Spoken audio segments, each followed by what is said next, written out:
Hi everyone, welcome again to Sahitya Study UGC Net classes. In this video, we are going to deal with the most important poet, most famous poet of Romantic age known as John Keats. John Keats was born in 1795 and died in 1821. बहुत ही early as में इनकी death हो जाती है जब वो सिर्फ 25 साल के थे। फिर भी लोग जॉन कीट्स को ही ज्यादा क्यों पसंद करते हैं? John Keats was favourite of most of the people. Why? देखो, रोमांटिक जो एज है इसको दो पार्ट में डिवाइड किया गया है, first generation poet and second generation poet. In the first generation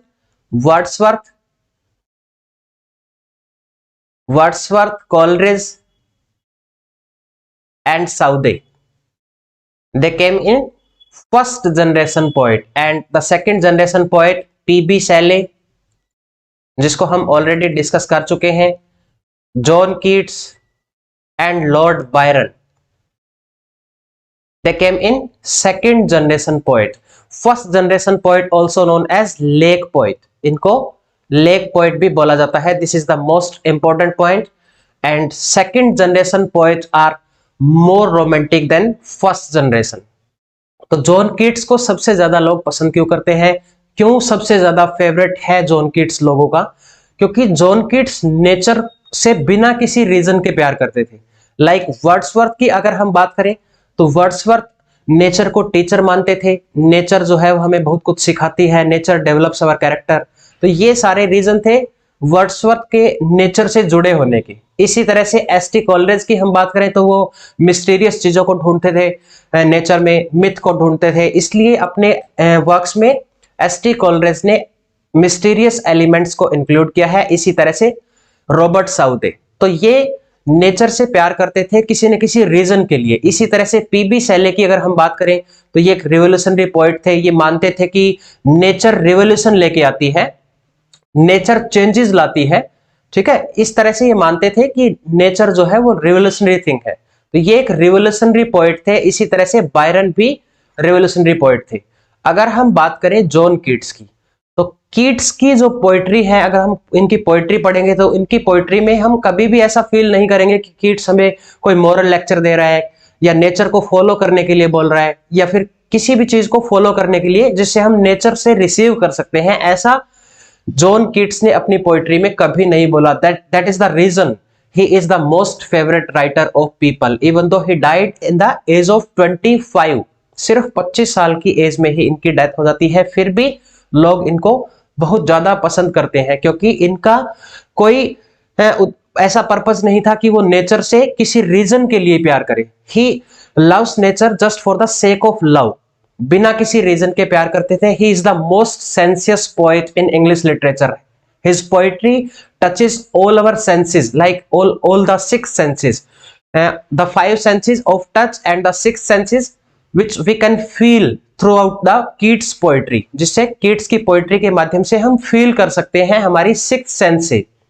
तो इस तरह के राइटर थे John Keats. And what was his identity? क्या आइडेंटिटी है जॉन कीट्स की? John Keats was fond of Grecian images, Grecian references, Grecian vocabulary. इनके work में बहुत सारे ग्रेसियन रेफरेंसेस मिलेंगे. Like ode on the Grecian urn लिखा है. बहुत सारी इनकी पोएट्री में ग्रेसियन के रेफरेंसेस मिलेंगे. क्यों? क्योंकि जब इन्होंने जॉर्ज चैपमैन ने जो होमर को ट्रांसलेट किया था उसके वर्क को पढ़ के इनकी लाइफ पे बहुत बड़ा इन्फ्लुएंस हुआ और काफी सारी चीजें इनको उनकी अच्छी लगी, इसलिए ग्रीक रेफरेंसेस अपने वर्क्स में, काफी पोएट्री में ग्रीक रेफरेंसेस मिलते हैं. This is called Hellenism. इसको हेलेनिज्म बोलते हैं. Hellenism, Helen stand for Greek. So Keats loves to take references from Greek mythology. He was very much inspired by Homer. Homer से बहुत ज्यादा इंस्पायर्ड थे ये. It was also called that Keats was a Greek born in London. क्योंकि Greek references बहुत ज्यादा इसने अपने वर्क्स में यूज किए हैं, इसलिए इनको बोलते हैं Keats was a Greek born in London. So let's move to the works of John Keats. Most important works जो है, हम इनके जितने भी इंपॉर्टेंट वर्क्स हैं, जितने भी इंपॉर्टेंट फैक्ट्स हैं, उनके बारे में हम डिस्कस करेंगे. और the first important work is Endymion. Endymion was written in 1818, 1818 में इसको लिखा गया था। First most important point is it was written in heroic couplet, इसको हीरोइक कपलेट में लिखा गया है। हीरोइक कपलेट जो चौसर ने जिसको इंट्रोड्यूस किया था, चौसर ने अपनी एक पोएम है जिसमें सबसे पहले हीरोइक कपलेट यूज किया था, the legend of good women. It was divided into 4 books. ये जो बुक है एंडीमियन, इसको 4 पार्ट में डिवाइड किया गया है। और एंडीमियन ये जो वर्क है इसके बारे में जॉन कीट्स ने बोला it was my best work, but इसको क्रिटिसाइज किया है क्वार्टरली रिव्यू ने, एडिनबर्ग रिव्यू ने बहुत ज्यादा सीवियरली क्रिटिसाइज किया है इस बुक को, एंडीमियन को। It was divided into 4 books, 4 book है इसमें। This is based on Greek myth of Endymion, it the shepherd beloved of moon of goddess Selene. यहां पे देखो ग्रीक रेफरेंसेस है, सेलिन एक गॉडेस है यहां पे, बट जॉन कीट्स ने सिंथिया यूज किया है, थोड़ा सा नाम इसने चेंज कर दिया है, सेलिन की जगह पे सिंथिया लिया है। सिंथिया यहाँ पे गॉडेस है, she falls in love with A shepherd. Shepherd का एक ग्रुप होता है, वो प्रेयर कर रहे हैं गॉड से, गॉड ऑफ पैन। जो शेफर्ड का गॉड है उसका नाम है यहाँ पे पैन, ये नेम है। तो एंडीमियन जो है वो इस ग्रुप में जाके प्रेयर नहीं करता, वो जाके सो जाता है, फिर उसको एक ड्रीम विजन बुक है, ये एक सपना देखता है वो। तो फर्स्ट जो इसकी बुक है, जो पार्ट, जैसे कि ये बुक है 4 पार्ट में, 4 बुक्स है इसमें। First book deal with this vision, ये ड्रीम से डील करती है पहली book. And second book deal with the journey of Endymion to underworld, second book deal with the journey of Endymion to underworld, and the third book he goes into the sea, third book में he goes into the sea and helping the god Glaucus। Glaucus को एक विच है वो as a slave बना लेती है, उस विच का नाम है साइरस। ये उसको बंदी बना के ले जाती है, बट एंडेमियन उसकी हेल्प करता है। ये हमारी थर्ड बुक में है। And in the fourth book he found an Indian made, Indian made, India का रेफरेंस है यहाँ पे, ध्यान रखना कौन सी बुक में इंडियन रेफरेंस है, फोर्थ बुक में। तो इंडियन मेड उसको मिलती है जिससे एंडेमियन को प्यार हो जाता है, और वो जो गॉडेस से प्यार होता है उसको छोड़ देता है। बट ये रियल में ही ये जो इंडियन मेड थी वो डिस्गाइज करके आती है एज ए इंडियन मेड, जो वो सिंथिया होती है वो डिस्गाइज करती है as an Indian maid. But very soon Endymion get bore to Indian maid, वो इससे बोर हो जाता है, वो फिर वापस ढूंढने जाता है उस गॉडेस को, वो गॉडेस उसको नहीं मिलती है फिर, ठीक है। बाद में रिवील होता है कि वो गॉडेस ही है जो डिस्गाइज करके इंडियन मेड बन के आई थी। तो ये इसकी स्टोरी है इस बुक में। And the most important line is a thing of beauty is joy forever, most important line है, इसकी लाइंस आपको पढ़नी है। Then next important work is Hyperion, it was written in 1820, epic poem है। It is based on Titanomachia, एक fight थी टिट्नोमैकिया पे based है। टाइटन और ओलंपियन, टाइटन और ओलंपियन के बीच में जो फाइट हुई थी उसको टिट्नोमैकिया बोलते हैं। It is based on Titanomachia, एक अनफिनिश्ड पोएम है, क्योंकि जॉन कीट्स इसको लिखते लिखते कुछ बोर फील करते हैं खुद को, तो वो इसको अनफिनिश्ड छोड़ देते हैं। And the most important line here, first in beauty should be first in might, this is the most important line of Hyperion. And the last word of the poem is celestial. Celestial is the last word of this poem, and it was completed by Richard Woodhouse, one of the friend of John Keats. इसमें फिर Richard Woodhouse ने इसको complete किया है इस line को, celestial glory dawned, he was a god. This is the last line of Hyperion completed by Richard Woodhouse, right? Next is John Keats ने फिर से दोबारा इसको उठा लिया, इसी वर्क को जो अनफिनिश छोड़ा था, और एक और वर्क लिखा, the fall of Hyperion, a dream, subtitle a dream, the fall of Hyperion. And in this poem we have Moneta, Moneta goddess है ये चैलेंज करती है पोएट को। यहाँ पे बहुत ऊंची कुछ स्टेयर्स होती है, सीढ़ियां होती है, उस पर चढ़ने के लिए मोनेटा चैलेंज करती है पोएट को। This is the story of fall of Hyperion, no need to read anything else, just remember the name of Moneta. Next is la belle dame sans merci, la belle dame sans merci, it is a ballad and title taken from Alain Chartier. Alain Chartier एक 15th century के poet है, इनके एक poem से ये title लिया गया है, और उस पोएम का सेम नाम है जो जॉन कीट्स ने यहाँ पे यूज किया है ला बेल एडम्सन्स मर्सी। इट मीन्स, इसका मतलब है the lady without mercy. It is a story of a beautiful fairy who seduced a knight, and after seducing the knight, he started cursing her, he started criticizing her. So here is the concept female fatal. Female fatal is the concept. It means here woman using her beauty as a weapons and cursing this man, cursing this knight and criticizing him badly. The important line is, I met a lady in the meads full beautiful, a fairy child. Her hair was long and foot was light and her eyes were wild. So here you must remember the female fatal concept. जब वो lady उसको seduces कर लेती है तो बाद में उसको क्रिटिसाइज करती है कि तुमने मेरा फेट जो है वो खराब कर दिया है, मेरा फ्यूचर खराब कर दिया है। तो इस तरह से वो इसको क्रिटिसाइज करती है। Next work is Lamia. Lamia is snake women and lover Lycius. Lycius इसका लवर है एंड अपोलोनियस टीचर है लेसियस का, who reveals the true identity of लामिया। पहले इसको पता नहीं होता लेसियस को कि ये एक स्नेक वुमेन है, बट बाद में पता चलता है, ये अपोलोनियस रिवील करता है, जो इसका टीचर है, ये लामिया की आइडेंटिटी को रिवील करता है। Lycius died of grief in the end, but उसको बड़ा सदमा लगता है लास्ट में और उसकी डेथ हो जाती है। Next is the eve of Saint Agnes 1820।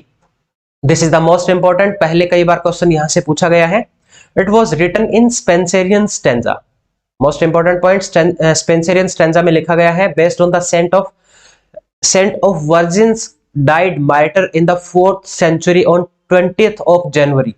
20th of January को इनकी डेथ होती है and the feast day is celebrated on 21st January. 21st January को इनका feast जो है वो सेलिब्रेट किया जाता है। तो दोनों डेट जो 20th जनवरी और 21st जनवरी, ये दोनों डेट आपको याद रखनी है। इसमें स्टोरी क्या है, मेडलाइन एक लड़की होती है,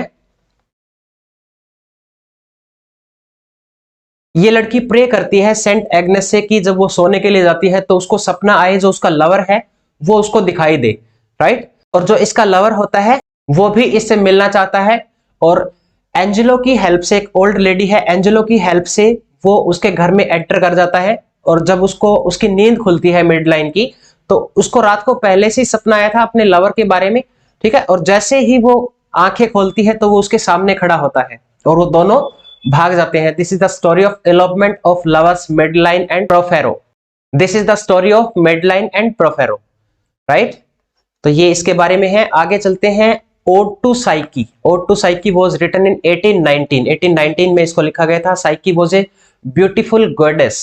Aphrodite punishes Psyche and sends her to Cupid. वो उसको क्यूपिड के पास भेज देता है। क्यूपिड, बट क्यूपिड क्या करता है, जब उसको देखता है वो इतनी सुंदर होती है, Cupid himself falls in love with her. वो क्यूपिड को उस लड़की से प्यार हो जाता है।